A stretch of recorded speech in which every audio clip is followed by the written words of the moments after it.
Oke, halo semua, welcome to our podcast. Namanya Flick Talk, dan ini adalah podcast perdana kami. Ini adalah salah satu konten dari kami punya online media platform, which is called Flick. Kalau kalian kepo, kalian mau cari tahu, kalian bisa cek di IG kami di @flick.industry. So anyway, di episode perdana ini, kami mengundang salah satu narasumber yang keren. Kenapa keren? Karena memang dia punya karya-karya yang keren. He is a vector artist. Dia juga punya followers yang cukup banyak di Instagram. And he is Bro Angga Tantama. Halo Bro Angga, apa Halo Mas kabar? Angga. Angga, Halo, halo semuanya. sehat ya Mas ya? Sehat, sehat, sehat. Sekarang ini kalau pertanyaan sehat enggak itu kayak bukan sekedar basa-basi gitu loh. Iya. Ya apa Tiap benar-benar hari tanya sehat mikirin enggak? Iya, kesehatan. tiap hari mikir kesehatan. Oke. Ini Bro Angga lagi di mana ini posisi? Di Solo atau di Saya di Solo. Sebenarnya Oh, di pinggiran Solo Solo? sih. Masuknya udah Karanganyar. Mungkin sudah Karanganyar. Tapi asli Solo ya Mas ya? Enggak, saya aslinya Wonogiri. Jadi Oh, dari aslinya Solo Wonogiri. masih ke selatan jauh gitu. Oh, tapi Jadi kuliah tinggalnya di sini. kuliah di Solo. Oke. Kegiatan akhir-akhir ini ngapain aja, Mas? Kegiatannya? Eh, Biasa sih gambar-gambar, ngerjain project buat klien, udah gitu-gitu doang. Di rumah terus, nggak kemana-mana. Stay at home terus ya? Di Iya, rumah iya, aja. iya. Di Di rumah rumah aja. aja.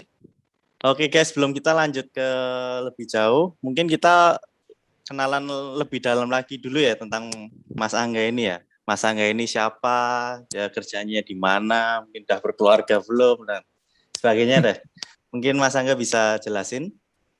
Ya, oke. Halo semuanya, nama saya Angga Tantama. Saya seorang ilustrator, kalau boleh dibilang. Kerjanya freelance. Udah mulai freelance ilustrator sejak 2010. Sekarang domisili di Solo, kalau ditanyain orang di Solo. Tapi sebenarnya udah di pinggiran Solo, udah keluar perbatasan. Solo coret. Oke, Solo coret. Oke ya, mungkin itu sih. Oke nih, kalau boleh tahu ya, ini kan aku sebagai orang awam ya, nggak tahu tentang art, nggak tentang apa. Sebenarnya jenis art yang dibawain Mas Angga itu apa sih? Saya kebanyakan ngerjainnya ilustrasi, gambarnya sih ilustrasi. Ngerjainnya di Adobe Illustrator, jadinya hasilnya vektor. Jadi vektor ilustrasi vektor illustration. Untuk penggunaannya biasanya klien-klien kebanyakan pesannya itu buat desain kaos, atau ilustrasi poster, atau buat ilustrasi-ilustrasi buat game, di dalam game gitu-gitu. Tapi kebanyakan ini sih, kebanyakan kaos sih. Soalnya dari awalnya dulu tahun 2010 itu aku mulai pertama masuknya langsung ke desain kaos. Jadinya kebanyakan sampai sekarang proyeknya desain kaos kebanyakan. Oh Begitu. gitu, I see. Terus kenapa kok milih style itu, Mas? Kenapa kok nggak Sebenarnya milih yang nggak lain? Apa kok milih? Oh. sebenarnya nggak milih sih waktu itu. Waktu itu uh, kan aku mulainya di website namanya emptis.com, tapi sekarang websitenya udah nggak ada. emptis.com itu website yang di mana kita bisa upload karya di situ dalam bentuk desain kaos, dan nanti ada orang-orang yang mau beli di situ. Jadi orang lihat di situ terus mau beli. Jadi marketplace-nya desain kaos gitulah 10 tahun yang lalu. Jadi aku tahu itu dari temanku, terus aku coba-coba masuk. Sebenarnya bukan style ini yang aku gambar pada waktu itu. Soalnya di situ kan kebanyakan kaos-kaos buat kaos merchandise band ya, band metal gitu. Jadi kebanyakan ilustrasi yang tengkorak-tengkorak, yang gori-gori, yang serem-serem, darah-darah gitu. Aku mulainya di situ. Jadi aku coba ngikutin pasar yang ada. Di situ paling laku itu, jadi aku coba-coba dan ternyata gagal. Setelah aku lihat dan aku evaluasi ternyata gagal, aku istilahnya banting setir nih. Tadinya yang gori-gori dan ternyata skillku nggak mampu, aku banting setir jadi ke yang ilustrasi lucu-lucu. Aku lihat banyak referensi di situ, ternyata ada 1-2 orang yang laku juga, tapi gambarnya lucu-lucu. Kayaknya skillku bisa masuk nih kalau di sini. Dan aku coba, dan ternyata responnya bagus setelah saya upload. Setelah aku upload, ternyata seminggu 2 minggu kemudian langsung ada orang yang nawar karya itu mau dibeli. Nah gitu. Ya itu mulainya dari situ aku memutuskan untuk lanjut di style ini gitu. Oh gitu. Tapi memang dari kecil suka gambar-gambar gitu ya Mas ya? Iya sih. Dari TK malah sebelum TK malah udah gambar-gambar. Oh iya. Zaman-zamannya Gajah Hitam, Oh, Dragon Ball gitu-gitu. oh. Memang kuliahnya juga itu, maksudnya bagian apa gitu? Bagian kayak DKV gitu. Iya, kuliahnya di DKV di Solo juga, desain Hmm. komunikasi visual. Dari kecil udah gambar, sekolah-sekolah, pas sekolah SD, SMP, SMA juga sering dilombakan sama sekolahan, ikut lomba-lomba gitulah. Dan Hmm. pada akhirnya setelah dari lulus sekolah, ternyata ketemu jurusan yang namanya DKV. Terus aku masuk di situ, udah sampai sekarang. Oh. Nah, tadi Mas Angga cerita udah nemuin yang wah ini kelihatannya kayak apa namanya karya yang aku bisa bagus nih. Nah, di situ itu Mas Angga punya nggak sih inspirasinya dari mana gitu? Inspirasi berkaryanya gitu. Kalau gampangnya sih sebenarnya inspirasi itu datangnya kan dari apa yang kita lihat ya, dari apa yang terpapar di pikiran kita ya. Jadi dulu waktu masih sekolah, inspirasinya pasti ya dari game, dari film kartun di TV, dan sekarang berkembang. Jadi setelah masuk ke dunia di kafe ini, setelah masuk ke dunia ilustrasi ini, banyak tuh ini browsing karya yang banyak yang berhubungan sama ilustrasi yang sesuai dengan pasarnya di sini sekarang. Jadi yang menginspirasi yaitu karya-karya orang lain di luar sana, orang-orang yang desainer atau ilustrator senior itu banyak menginspirasi gitu sih. Kalau boleh tahu salah satunya siapa Mas untuk yang menginspirasi Mas Angga gitu? Menginspirasi itu kalau ditarik ke 10 tahun yang lalu, awal-awal aku memulai itu ada namanya Dan Mumford. Itu desainer kaos, Dan Mumford dari UK kalau nggak salah. Itu ada satu. Terus ada lagi jenenge Recycle Wax kalau nggak salah. Nah itu referensi yang lucu-lucu. Ada lagi Greg Abbott, banyak deh pokoknya. Jadi banyak inspirasi aku gabungin jadi satu gitu. Oh mantap. Dan sekarang menjadi stylenya Mas Angga untuk bikin karya ya berarti ya. Itu semua itu ya inspirasi tadi ya. Tapi emang udah terus, ini dan udah jadi style dan beberapa kan kayak wah pengen bikin karya kayak Mas Angga gitu. Oh iya sih. Gitu. Beberapa sekarang kayak gitu. Ya, oh sih. Iya. Yes. Nah sekarang nih yang aku mau tanyain tuh problemnya nih. Kan pasti dong Mas Angga dalam berkarya dan pasti ada lika-likunya kan pasti. Itu gimana problem yang dihadapi itu dari waktu dulu junior artis sampai sekarang senior artis itu apa problem-problemnya Mas? Kalau boleh diceritain. Kalau dulu dari awal ya, yang aku lihat dari yang aku alamin sendiri, di awal itu kayaknya yang paling struggle itu nemuin pintu masuknya ke industri. Jadi kalau waktu itu aku nggak tahu tuh ada yang namanya mtis.com, aku nggak tahu, dan aku juga nggak tahu yang mungkin teman-teman tahu juga 99 Design, yang kontes-kontes gitu, dan platform-platform lain kayak DeviantArt,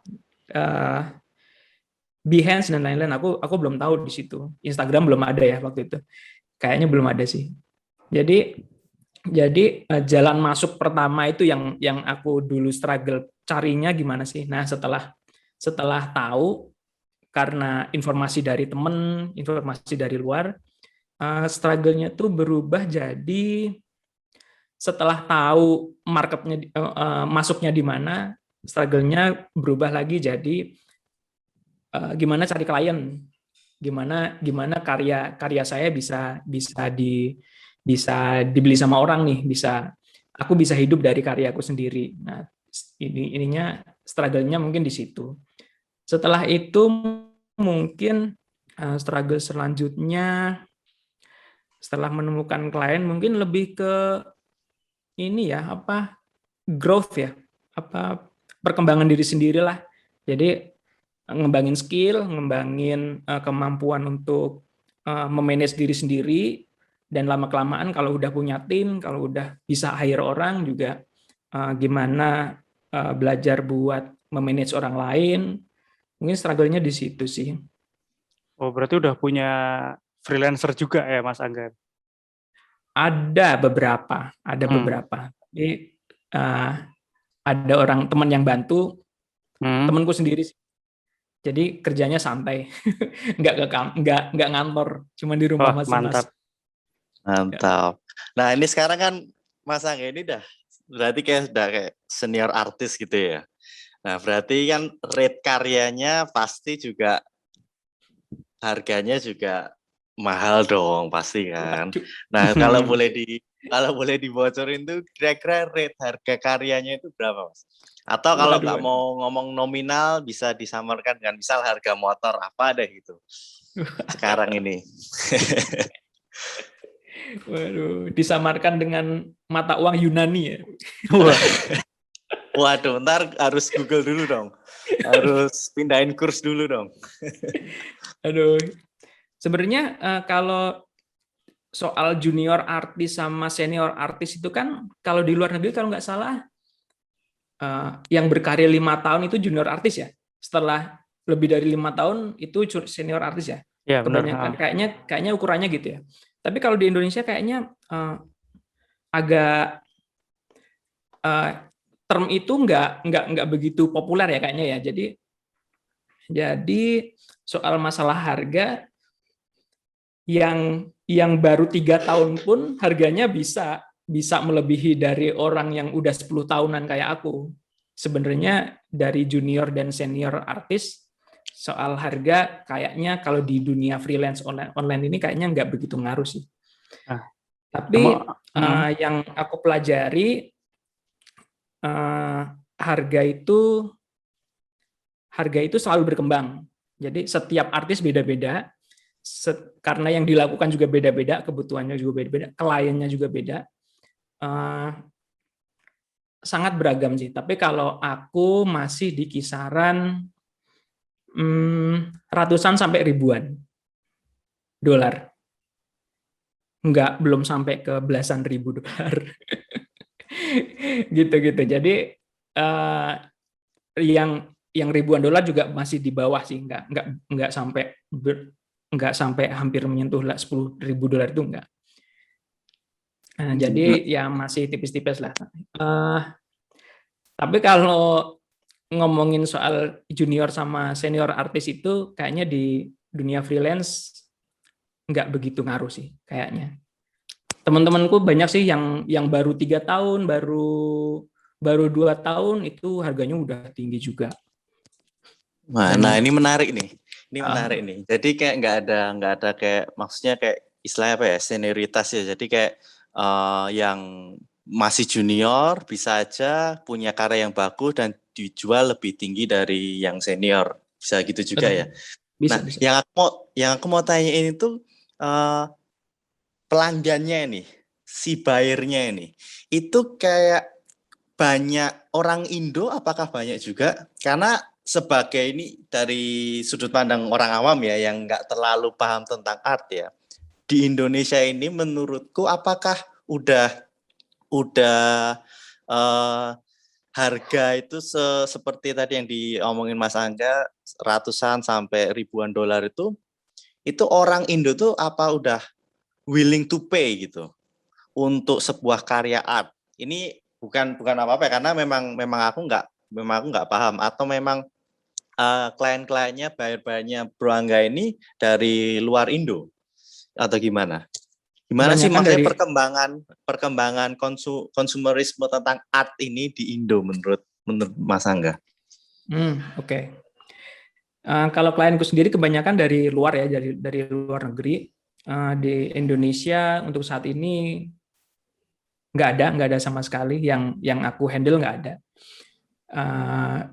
Kalau untuk orang Indonesia willing to pay apa enggak, mereka mau membayar tuh mau, tapi karena kita berada di negara yang berkembang ya, jadi negara kita kan ekonominya kalau dibandingin sama US kan beda jauh nih. Harga nasi bungkus di sana sama nasi bungkus di sini kan berapa kali lipat tuh. Jadi ketika mereka emang yang Indonesia ini willing to pay, tapi mereka secara ekonomi nggak bisa dibandingin sama yang di US. Jadi kalau apresiasinya sih sama aja kayaknya, menurutku sama aja. Apresiasinya ya, secara nominal emang beda karena kita ada di negara yang ekonominya berbeda. Tapi soal apresiasinya menurutku sama. Soalnya di luar negeri juga banyak juga orang yang nggak mau bayar yang semestinya dengan harga yang semestinya. Mereka bilang kemahalan, sedangkan mereka dari US, sedangkan mereka dari Eropa itu beragam-beragam banget.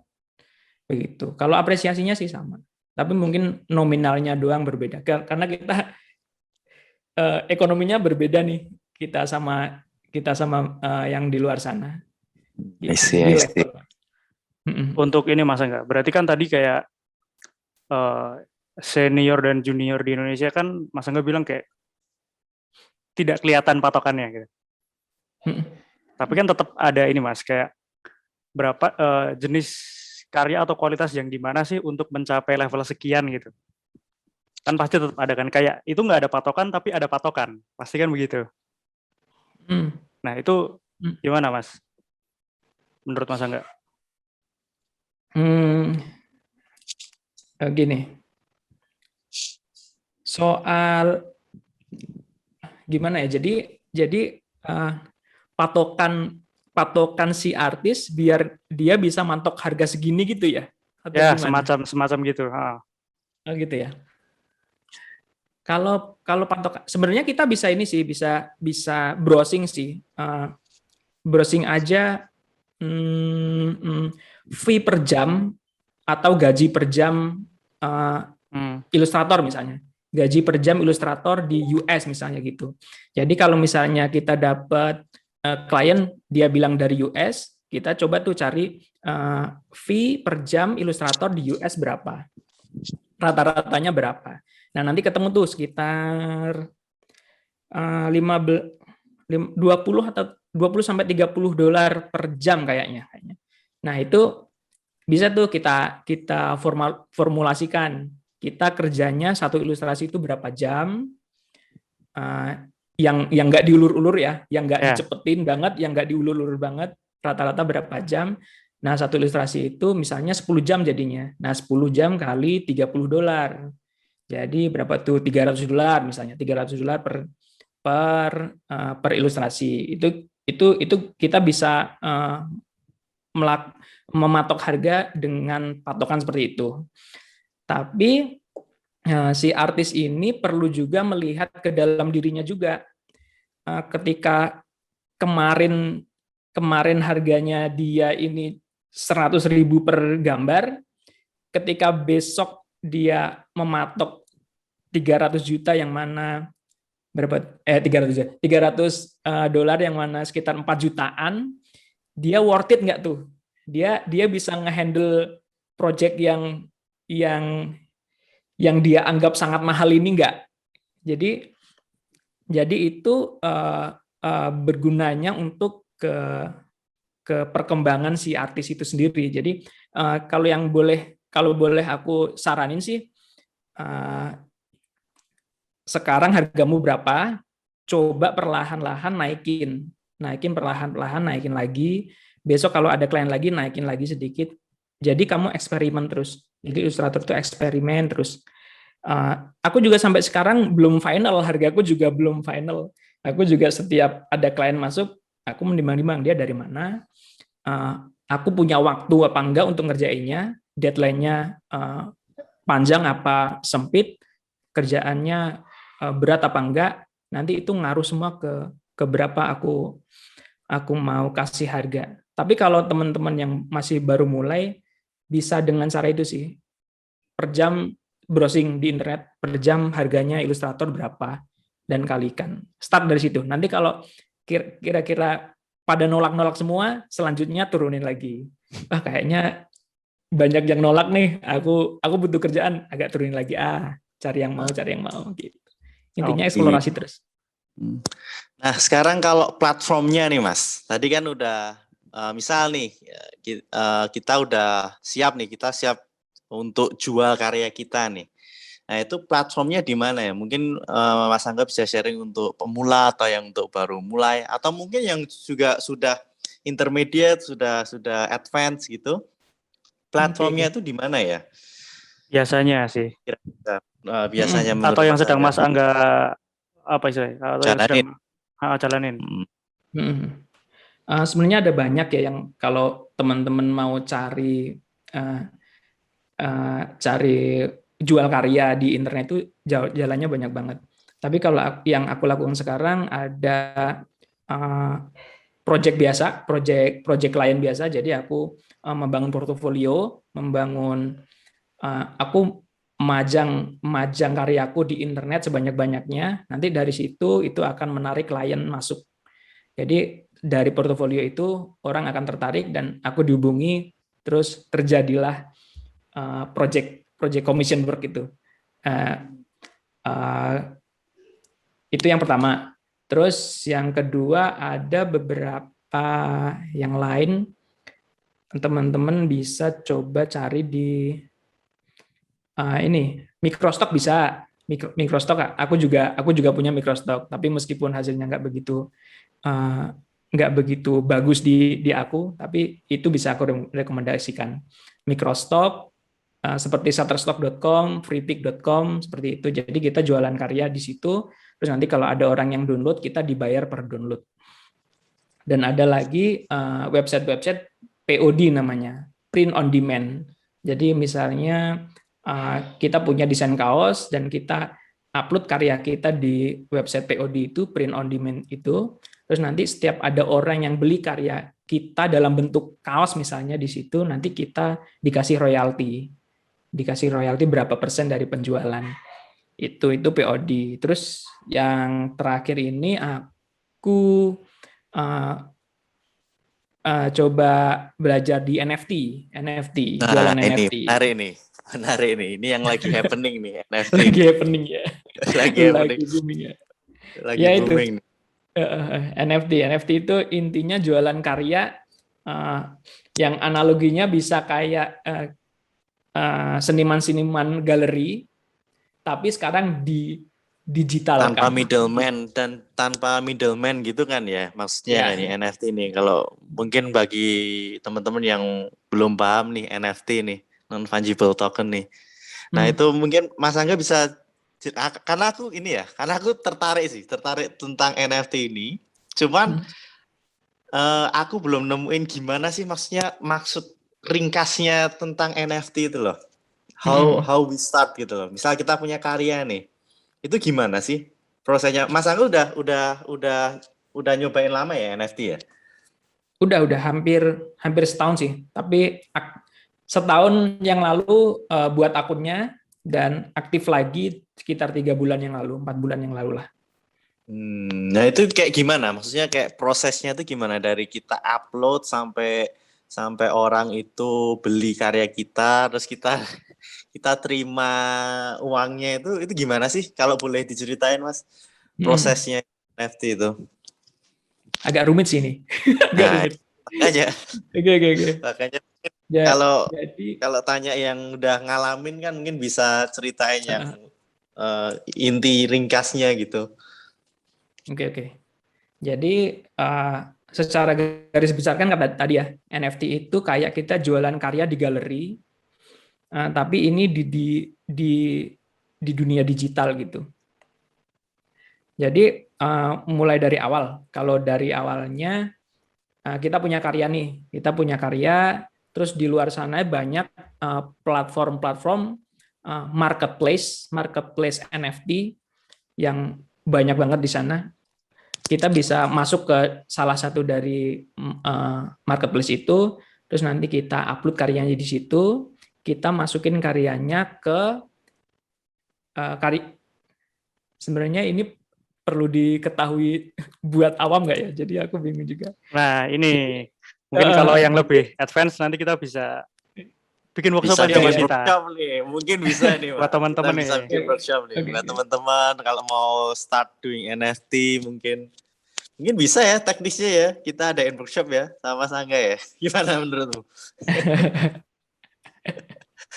Ya, oke. Iya. Ya intinya gitu sih. Jadi kita jualan karya di situ, nanti karyanya masuk ke blockchain. Blockchain itu sistem yang dipakai buat cryptocurrency. Cryptocurrency itu kayak Bitcoin, Ethereum dan lain-lain itu. Nah, itu sistem yang dipakai di situ. Jadi karya kita masuk di situ. Kalau karya kita udah masuk di sistem blockchain itu, nanti semua transaksinya bakal kecatat di situ. Dan nggak akan ada yang nggak akan ada yang bisa memanipulasi. Jadi karya kita bakal di situ selamanya. Nanti kalau karya kita bakal dibeli orang, terus dibeli orang lagi, itu nanti Buat akan ada komisi ya. catatannya sampai catatannya akan ada terus gitu di situ. Iya, iya sih. Makanya ini kayak lagi rumit ya memang ya Mas ya. Kalau enggak, ya agak rumit kalau sih. ya. So mungkin ini kayak apa namanya klien atau pencapaian yang menurut Mas Angga paling keren sejauh ini apa sih? Siapa sih? Siapa dan apa mungkin pencapaian yang paling keren menurut Mas Angga? Dulu pernah kliennya dari Xbox pernah. Kayaknya itu ya? yang paling di pikiranku yang paling pertama kayaknya itu deh. Xbox keren. Pernah itu bikin apa? Bikin profile picture. Jadi ada kebutuhan profile picture di dalam Xbox itu. Jadi aku bikin sekitar 20 gambar di situ. Terus beberapa lagi ada Corel pernah, Corel Draw pernah. Tapi ini cuman buat untuk media promosi doang. Jadi cuman karya yang dibuat di Corel tuh kayak gini terus nanti dipublikasikan. Itu doang Corel. Terus sama Procreate juga pernah. Oh, Procreate. Nah, aplikasi yang di iPad itu. Di iPad. Ya. Berarti Xbox ya Mas ya, yang paling Xbox sih mengena sejauh ini. Yang paling kalau belum ada ya, klien Indo belum ada ya. Klien Indo waktu itu sempat Google juga sih, tapi itu lewat agensi di Indo. Jadi agensi di Indo ngorder ke saya itu, tapi kliennya dari Google. Itu bikin stiker di aplikasi SMS Android. Iya. Oke, nih sebelum kita tutup nih, mungkin ada pesan-pesan dari Bro Angga untuk teman-teman yang baru mau mulai industri kreatif ini. Apa Mas? Ada saran-saran atau nasihat-nasihat nih mungkin nih? Waduh, aku kayak orang yang tetua ini. Tetua. Ya intinya mencoba berkembang terus sih. Kalau menurutku mencoba berkembang terus, terbuka dengan berbagai peluang, mencoba banyak hal, jadi peluangnya kan makin banyak tuh nanti. Nanti kita tinggal milih mana yang paling cocok, mana yang paling mana yang paling bisa mendatangkan klien misalnya, mana yang gambarnya yang bisa dibeli orang, yang orang menarik untuk membelinya, ya gitu-gitu. Jadi eksperimen terus lah, eksperimen terus, berkarya terus. Jadi kita uh, tahu banyak hal dengan belajar sambil berkarya gitu. Waduh, Mantap, nasihat mantap. yang bagus banget nih. Iya. Oke, Bro Angga, thank you very much ya, udah Terima mau kasih jadi Mas Angga. narasumber di episode Makasih. perdana ini. Ya mungkin kalau mau follow IG-nya Mas Angga bisa di @anggatantama ya, betul ya? IG-nya di @anggatantama. Follow-nya udah berapa? 40 ribuan nih. 40 ribuan bro, keren. Keren banget nih. Enggak lah. Dan kalian bisa kepoin karya-karyanya di sana yang keren-keren banget sih. Karena aku sudah stalk terus, aku sudah scroll terus. Bisa buat referensi IG-nya. teman-teman juga yang mau bikin Ya, karya. betul. Anyway, thank you Mas. Thank you atas waktunya. Oke, thank you semua. Stay safe and love you all. Bye. Terima kasih Mas Angga. Terima kasih.